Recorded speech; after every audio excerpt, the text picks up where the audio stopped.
Convert now. Then, done.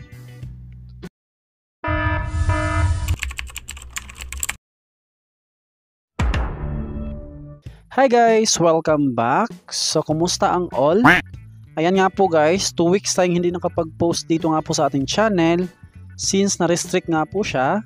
And then today, pang 2 weeks and 2 days, pwede na nga po tayong makapag-post. So, pansamantala, dito nga po ako nag-upload ng mga new application dito sa ating other channel. Ayan guys, ito yung ating mga legit channel, Bisayang Tagalog at saka Rakiterong Pordoy Vlogs. I-subscribe nyo lang tong ating dalawang channel.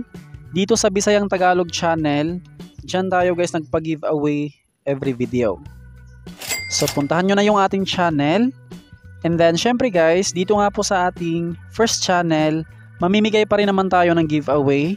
Like kapag umabot tong ating video ng 1,000 views sa loob ng 2 araw, pipili tayo guys ng 3 winners of 50 pesos. So GCash yung ating ipamigay. And then yung mechanics naman, i-like lang yung video, share sa mga public groups or sa GC para umabot ka agad ng 1,000 views. Alright, dito nga po sa mismong video, bali magkaroon tayo ng tutorial kung paano nga ba i-convert yung ating pera sa PayPal kapag naka US dollar. So i-convert nga po natin siya from dollar to Philippine peso. Ayan, dito sa ating account sa PayPal guys, meron tayong balance na 5,000 plus. Pero usually yung aking mga funds dyan ay naka US dollar nga po siya. Hindi nga lang makita dito sa ating balance since naka Philippine peso yung ating primary currency. So para makita natin yung ating specific amount or kung magkano yung ating US dollar, bali open natin siya guys sa ating browser. Any browser lang, pwede sa Chrome or sa Opera Mini. Ayan, dito sa search bar, type natin dyan PayPal, login. Ayan guys, login to your PayPal account. Ito na yung login page. Ilagay lang natin dyan yung ating PayPal email address at saka yung ating password. So ito na nga po siya guys. Bali makikita natin dyan kung magkano yung ating pera sa Philippine peso, merong euro at saka USD. Ayan, US dollar. Alright, meron tayong USD balance na 78.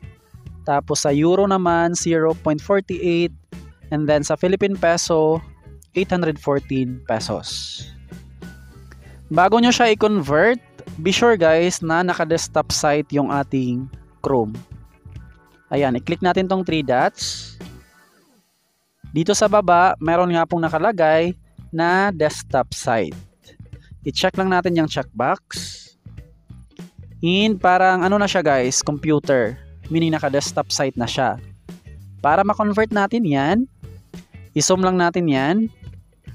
Tapos itong 3 dots. Tapos dito guys, meron nga po siyang mag-pop up na go to PayPal balance, manage currencies at saka get help. Ang pindutin natin dyan, ito nga pong manage currencies. Liitan na muna natin siya, zoom out, and then ito na siya. Makikita na natin dyan yung ating USD balance, euro at saka Philippine peso. First nating i-convert itong ating USD or dollar. Tap lang natin yung 3 dots. And then, convert currency. Tap lang natin yan. And then, zoom out. Tapos, USD to Philippine peso. Ayan, marami nga pong option dyan. Convert USD to euro, Canadian dollar, Australian, British, at marami pang iba. So yung sa atin dyan, USD to Philippine peso, select lang natin yung PHP, tapos scroll down or up, and then hit next. Ito yung ating available balance, 78,7800. Ayan, eksakto guys, $78.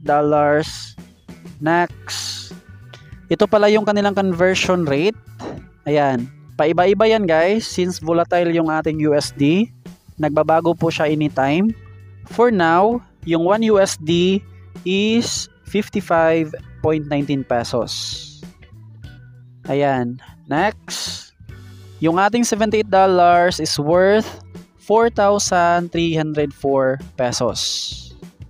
Convert now. Then, done. So, ganun lang ka-basic mag-convert ng ating USD to PHP. Tapos, i-convert natin tong ating balance na Euro, 0.48. Same process lang guys. Ayan, PHP. Next. 0.48. Next. Mas mahal yung conversion ng euro kaysa dollar. Ayan guys. 61 pesos kada isa. Yung ating balance, 0.48 lang. So kapag na-convert siya, 29.62 pesos. Convert. So, ganun lang guys. Sa next video naman, sa part 2 video, bali, tuturo ko naman sa inyo kung paano siya, kung paano mag-send from PayPal to PayPal na hindi na nga po kailangan ng credit card at wala na nga pong bawas sa transaction fee.